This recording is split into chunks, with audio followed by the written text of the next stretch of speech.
नमस्कार, स्वागत है हमारे सभी दर्शकों का आपके मनपसंद सजीव फोन इन कार्यक्रम मिशन हेल्थ में। दर्शकों, अपने इस कार्यक्रम में हम ये प्रयास करते हैं कि आपको स्वास्थ्य संबंधी बेहतर से बेहतरीन जानकारी दे सकें, जिससे आप सदैव स्वस्थ और प्रसन्न रहें। तो आइए देखते हैं क्या है हमारे आज के कार्यक्रम का विषय।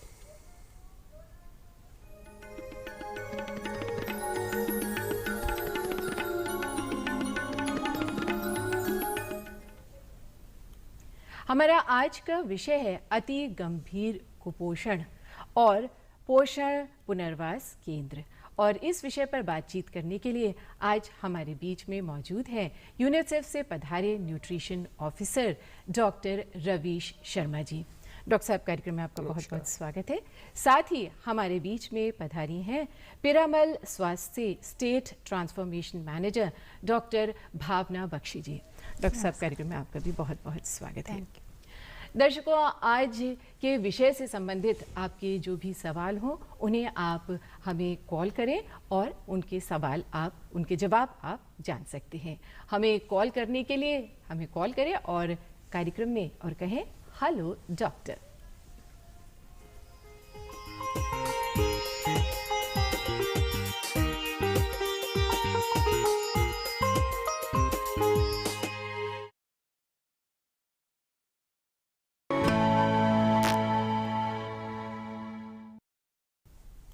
दर्शकों, आप देख रहे हैं कार्यक्रम मिशन हेल्थ और कार्यक्रम में कॉल करने के लिए दर्शकों आप हमारे फ़ोन नंबर्स नोट कर लें। हमारे फ़ोन नंबर्स हैं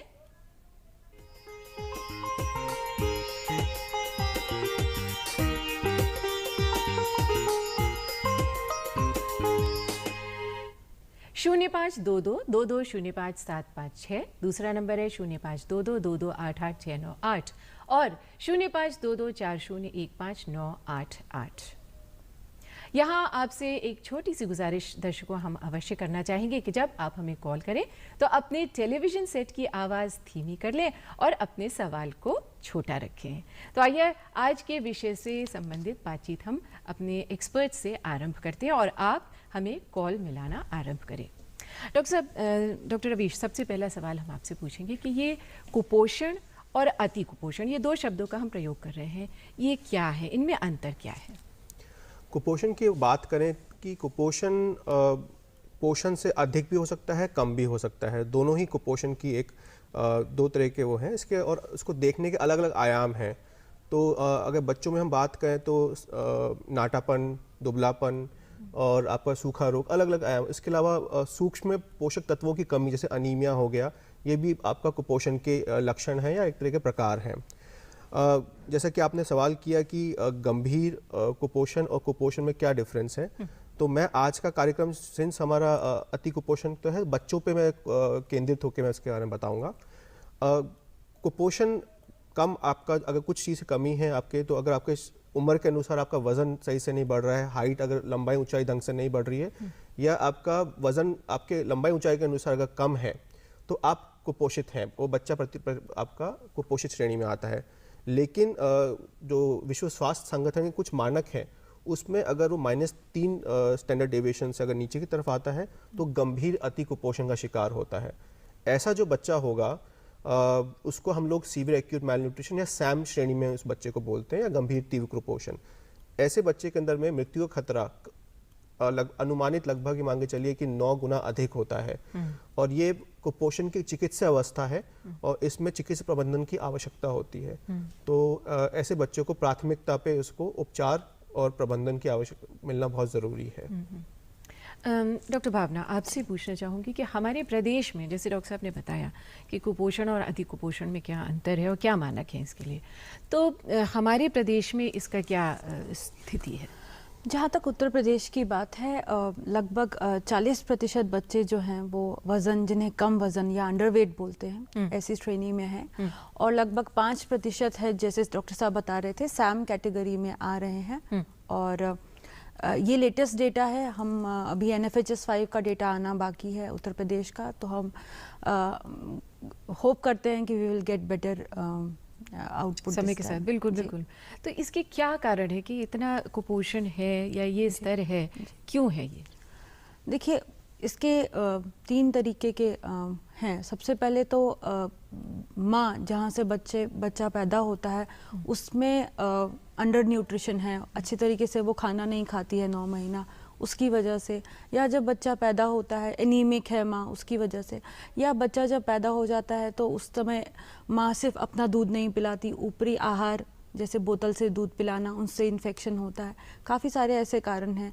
या जब 6 महीने बाद जब उसे अनुपूरक आहार का समय आता है तब वह पूरे तरीके से जो आहार उसे खाना चाहिए, चाहे क्वांटिटी में हो, चाहे उसके फ्रीक्वेंसी में हो, या जो सारा फूड ग्रुप हमें जिस तरीके से खिलाना चाहिए वो नहीं खाता है, तो ये सब कारण होते हैं। डॉक्टर साहब, यहाँ हम आपको रोकना चाहेंगे। हमारे साथ एक कॉलर जुड़ चुके हैं। नमस्कार, कार्यक्रम में आपका बहुत बहुत स्वागत है। अपना नाम बताएं जी और अपना सवाल पूछिए। मैं सुमित बोल रहा हूँ हैदराबाद से जी।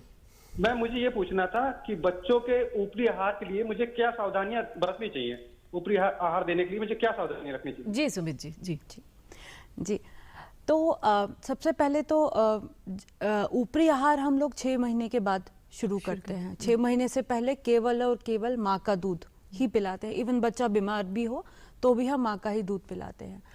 लेकिन 6 महीना शुरू होने से के बाद हमें ऊपरी आहार देना शुरू करना पड़ता है।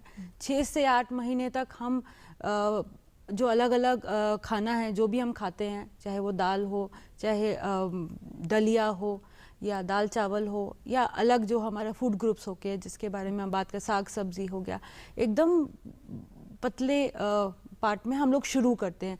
जितने फूड ग्रुप्स हैं धीरे धीरे वो इंट्रोड्यूस कराते हैं। 2 से 3 बार हम खिलाते हैं। साफ चम्मच, धुला हुआ चम्मच, हाफ कटोरी, ये सब बहुत, हाथ धुला हुआ होना, ये सब चीज़ें बहुत इंपॉर्टेंट है। और आमतौर पे जो अंडर न्यूट्रिशन होता है या वेट लूज होता है वो इसी समय होता है 6 से 8 महीने के समय पे। तो ये सही समय है कि ब्रेस्ट फीडिंग तो कराएं ही, स्तनपान तो कराएं, साथ साथ में ये अनुपूरक आहार भी शुरू करें। फिर धीरे धीरे 1 साल आते आते हम लोग सारे जितने हमारे, चाहे दालें हों, सीरियल्स हो, सब्जियां हों, फ्रूट्स हों, वो सारे के सारे हम लोग इंट्रोड्यूस करते हैं। जी जी।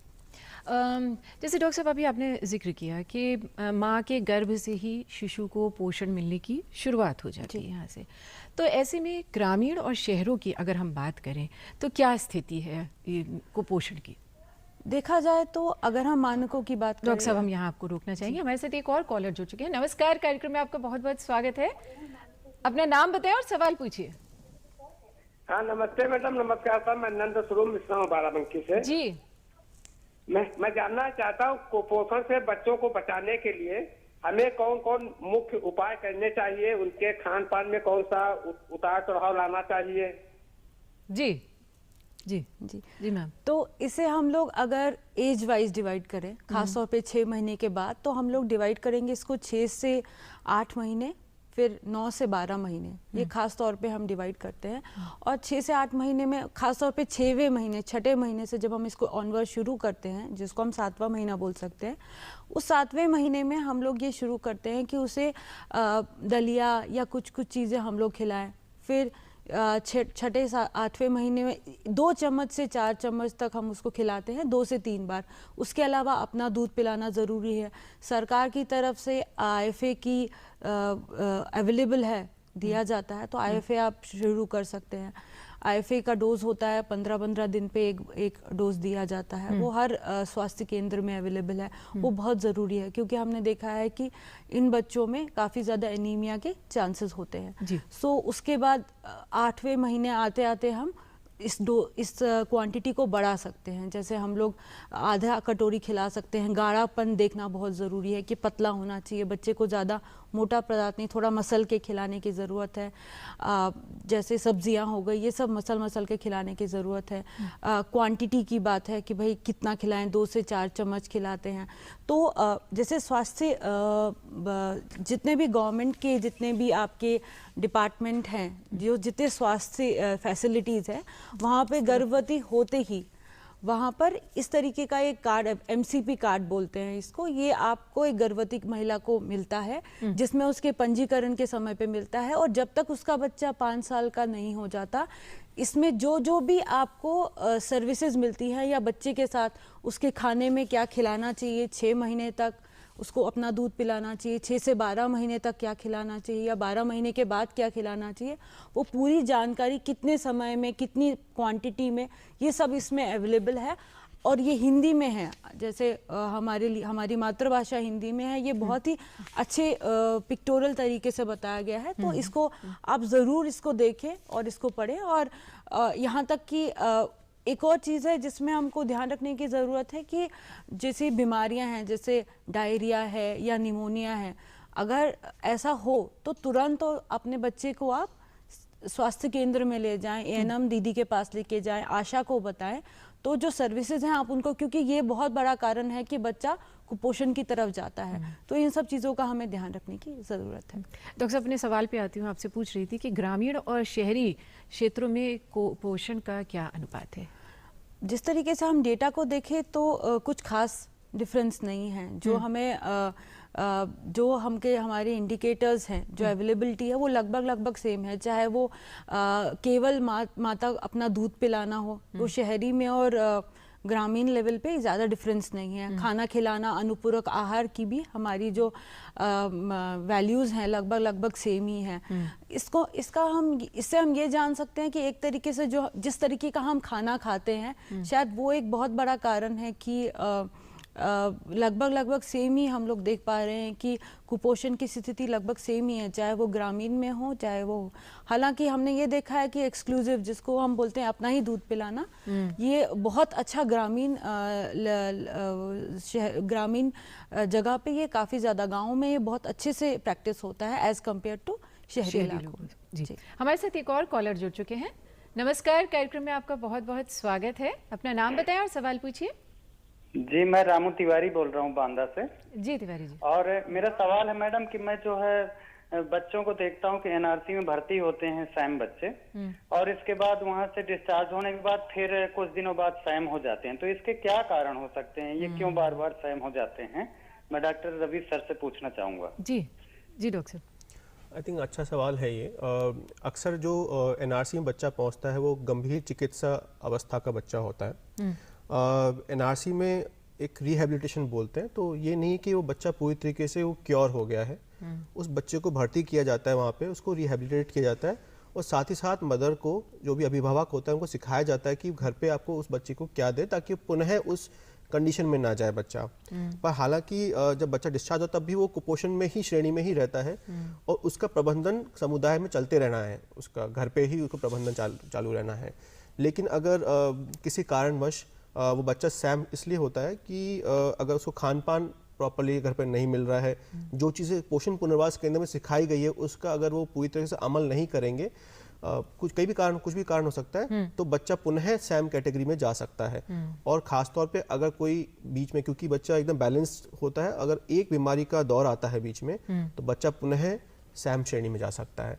तो इसलिए ज़रूरी है कि जो पोषण पुनर्वास केंद्र में सिखाया जाए वो घर पे अमल करें, और जो बच्चे की जो केयर से संबंधित जो चीज़ें हैं वो की जाए। अच्छा, यहाँ पर आपसे ये पूछना चाहूँगी कि ऐसी कौन कौन सी सरकार की योजनाएं हैं जो इसके लिए कार्य कर रही हैं? देखिए, प्राय 2 विभाग काम करते हैं इसमें, स्वास्थ्य विभाग और आईसीडीएस विभाग। आईसीडीएस विभाग की बात करें तो 5 वर्ष से कम बच्चों को वो पोषण के ऊपर काम कर रहे हैं, और अभी राष्ट्रीय पोषण मिशन जो आया है, पोषण अभियान के अंतर्गत अभी स्क्रीनिंग की बात चल रही है कि ग्रोथ मॉनिटरिंग डिवाइसेस रहेंगे। इससे आपका बच्चे में कुपोषण के स्तर का ससमय, पहले से चलता हुआ आ रहा है, लेकिन और कुछ जैसे कि सूखापन और नाटापन को भी हम लोग देख पाएंगे। तो वो एक इम्पॉर्टेंट चीज़ है, हमें पता चलेगा कि बच्चा कुपोषित है कि नहीं। अगर पता चलता है तो साथ ही साथ आईसीडीएस विभाग से उनको पोषाहार भी मिल रहा है, अभी कुछ प्रणाली में कुछ चेंजेस भी हुए हैं, तो वो एक चीज़ है।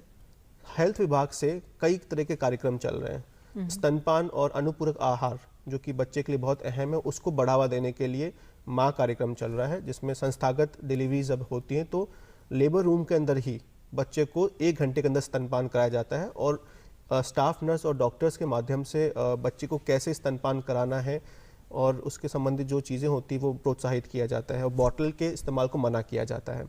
ये पहला नंबर। दूसरा, जो भी बच्चा कुपोषित हो जाता है उसके प्रबंधन के लिए, जैसे मैंने बताया, पोषण पुनर्वास केंद्र स्थापित किए गए हैं, वहाँ पे उन बच्चों का प्रबंधन किया जाता है। साथ ही साथ अगर बच्चा कोई समुदाय स्तर पे कोई कुपोषित है, उनके चिकित्सा प्रबंधन के लिए भी कुछ सुविधाएं अभी रिसेंटली स्टार्ट हुई हैं। साथ ही साथ एक अनीमिया मुक्त भारत कार्यक्रम चल रहा है, जिसके अंतर्गत अनीमिया का प्रबंधन और बचाव के लिए IFA टैबलेट्स वगैरह दी जाती हैं अलग अलग एज ग्रुप्स के लिए। और जो VHSND का हमारा ग्राम स्वास्थ्य पोषण दिवस जो है, उसके माध्यम से गर्भवती महिला के लिए भी जांच भी होती है और खान पान संबंधित उनको सलाह भी दी जाती है, IFA भी टैबलेट दिया। तो इस तरह के कई कार्यक्रम सरकार की तरफ से चल रहे हैं। स्कूल की बात करें तो मिड डे मील प्रोग्राम एक है जो कि इनडायरेक्टली कहीं ना कहीं बच्चे के पोषण को भी प्रभावित करता है। तो ये कुछ सरकारी कार्यक्रम हैं जो सीधे सीधे पोषण को, बच्चे के पोषण को प्रभावित करते हैं। जैसे हम लोग बहुत सारी बात कर रहे हैं कि बच्चा कुपोषित हो गया, अति कुपोषित हो गया, लेकिन एक माता पिता के तौर पे उनको कैसे अभिभावक को पता चले कि उनका बच्चा कुपोषण की तरफ जा रहा है, और अगर उन्हें लगता है कि बच्चा उनको कुपोषित हो रहा है तो सबसे पहले कहाँ जाए डॉक्टर? तो सबसे पहले बात शुरू होती है कि वो बच्चा आंगनवाड़ी में रजिस्टर ज़रूर होना चाहिए। जो बच्चा आंगनवाड़ी में रजिस्टर होता है उसका ICDS डिपार्टमेंट, जैसे डॉक्टर साहब बता रहे थे, ICDS डिपार्टमेंट में आंगनवाड़ी वर्कर होती है, वो हर महीना हर बच्चे का वेट चेक करती है, कितना वेट है, उनको रजिस्टर करती है, वेट करती है। जो बच्चे अंडर वेट होते हैं, सीवियरली अंडर वेट बच्चे होते हैं, जैसे डॉक्टर साहब बता रहे थे VHSND होता है, VHSND में ऐसे बच्चों को ले जाया जाता है, वो ड्यू लिस्ट जाती है, वहाँ उनको बुलाया जाता है और वहाँ उनकी स्क्रीनिंग होती है, क्या ये बच्चा सच में अंडर वेट है, प्लस क्या इस बच्चे में सैम बच्चा है, मैम बच्चा है, क्या इसमें कोई मेडिकल कंडीशंस तो नहीं है जिसका हमें उपचार करना चाहिए। तो सबसे इम्पॉर्टेंट है माँ बाप के लिए कि सबसे पहले अपने बच्चे का रेगुलर वेट चेक करें, वो बढ़ रहा है, घट रहा है या सेम है, इसका एक ट्रैक रखना बहुत ज़रूरी है। और एज सुन एज आपको पता चले कि आपका बच्चे का वेट कम हो रहा है, यहाँ तो हम आपको रोकेंगे। हमारे साथ एक कॉलर जुड़ चुके हैं। नमस्कार, कार्यक्रम में आपका स्वागत है। अपना नाम बताएं और सवाल पूछिए। मेरा नाम है अंशिका सिंह, मैं लखनऊ से बात कर रही हूँ। मुझे ये पूछना है, अगर कोई बच्चा बीमार है तो क्या उसे हम पूरक आहार दे सकते हैं? जी अंशिका जी। जी जहाँ तक पूरक आहार की बात है तो नहीं, हल्का फुल्का भोजन, अपना दूध पिलाना वो ज़रूरी है। जैसे भारी कुछ सामान है, जैसे फॉर एग्जांपल आप अंडा हो गया या बहुत भारी कोई ऐसा सामान है, वो नहीं खिलाना चाहिए, लेकिन इसका मतलब ये नहीं है कि कुछ नहीं खिलाना है। तो आपका जो हल्का फुल्का खिचड़ी हो गया, दलिया हो गया, इस तरीके का खाना, खास तौर पे माँ का दूध, उसे बिल्कुल रोकना नहीं है, वो बिल्कुल खाना है। और दवाइयाँ जो डॉक्टर साहब ने दिए हैं या आपकी ANM दीदी ने दी हैं उसे कंटिन्यू करना है, लेकिन खाना खिलाना है, हल्का खाना खिलाना है, खिचड़ी हो गया या आपका दलिया हो गया, इस तरीके खाना आप कंटिन्यू कर सकते हैं। जी डॉक्टर साहब, अपने सवाल को कंप्लीट करें कि माता पिता को लगता है कि जब वो अगर लगता है उन्हें कि बच्चा कुपोषित हो रहा है तो कहाँ जाए? तो सबसे पहला आपका स्टेप है आपके यहाँ आंगनवाड़ी, आपकी आशा और आपके ANM। तो जब आप VHSND पे जाते हैं तो आप वहाँ पता कर सकते हैं। अगर VHSND पे नहीं होता है तो आप, या बाद में है तो आप स्वास्थ्य केंद्र में ANM दीदी के पास जा सकते हैं। वहाँ आप CHO भी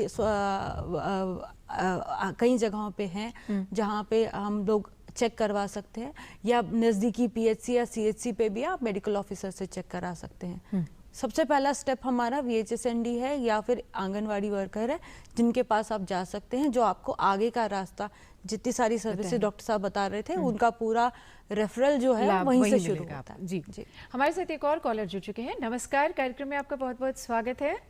अपना नाम बताएं और सवाल पूछिए। जी जी। नहीं जी, अपना सवाल पूछिए।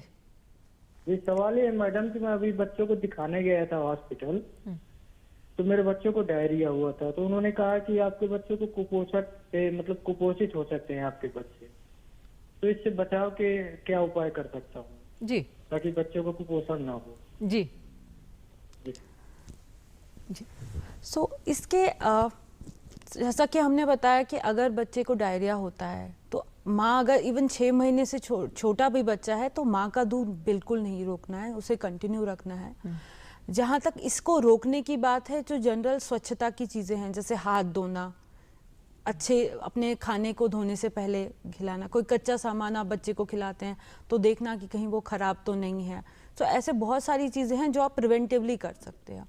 और उसके समय होने के बाद, जैसे पानी, वो एक बहुत बड़ा सोर्स है जिसकी वजह से डायरिया होता है, तो क्या आप अपने बच्चे को साफ पानी पिला रहे हो, सही जगह का पानी पिला रहे हो, ये बहुत इम्पॉर्टेंट है।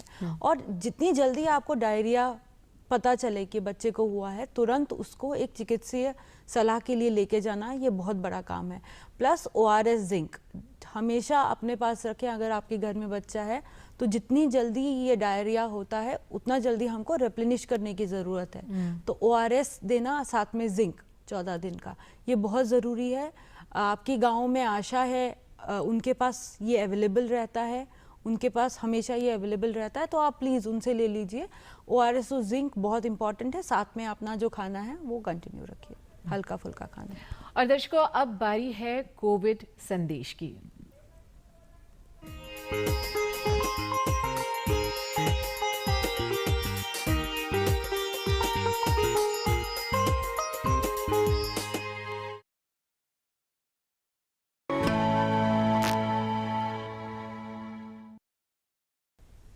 दर्शकों, आप देख रहे हैं कार्यक्रम मिशन हेल्थ।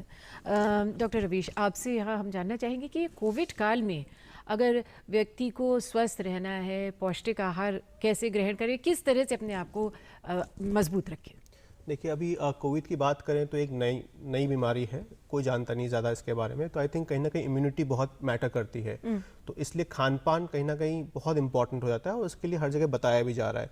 खास तौर पे अगर छोटे बच्चों की बात करें तो जैसे डॉक्टर साहब बता रहे थे कि एक संतुलित आहार बच्चों को नियमित तौर पे देते रहें, और बाकी बड़े लोग भी अपने खान पान को बैलेंस रखें। बाहर का खाना कम से कम खाएं, क्योंकि वो कहीं ना कहीं आपकी इम्यूनिटी को कहीं ना कहीं अफेक्ट कर सकता है। बैलेंस डाइट का इस्तेमाल आप कंज्यूम करें। साथ ही साथ जो भी बाहर से आप फल सब्जियां जो भी लेके आ रहे हैं, तो उसको प्रॉपर्ली आप पूरी साफ सफाई का ध्यान रखें कच्चे खाने से पहले। जी डॉक्टर साहब, आप इन एडिशन टू जो डॉक्टर साहब बता रहे थे कि खाने का हमें ध्यान रखना है, माँ को कंटिन्यू करना है अपना दूध पिलाना, कोई दिक्कत नहीं है। इवन इफ कोई गाइडलाइन भी ऐसी ही कहती है कि even if Covid positive mother भी अपने बच्चे को दूध पिला सकती है साफ सफाई के साथ। तो माँ का हाथ धोना बहुत ज़रूरी है। बच्चों को सिखाना हमें हाथ धुलना, प्रॉपर अच्छे तरीके से हाथ धुलना। जो हमारे बच्चे हैं जो हाथ धुलना सीख सकते हैं, तो एक बहुत अच्छी हैबिट है जो हम इसको समय पे हम लोग व्यक्तिगत साफ सफाई का, खान पान के साथ साथ व्यक्तिगत साफ सफाई का भी व्यक्ति को विशेष रूप से ध्यान रखना चाहिए। दर्शकों, कार्यक्रम संबंधी आपकी कोई भी प्रतिक्रिया हो तो उसे आप हमें अवश्य बता सकते हैं, हमें पत्र लिखकर। हमें पत्र लिखने के लिए हमारा पता नोट करें।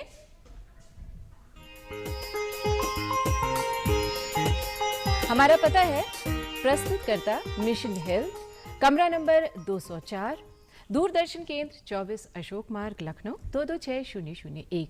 हमारा ईमेल आईडी है missionhealth.ddupLKO@gmail.com।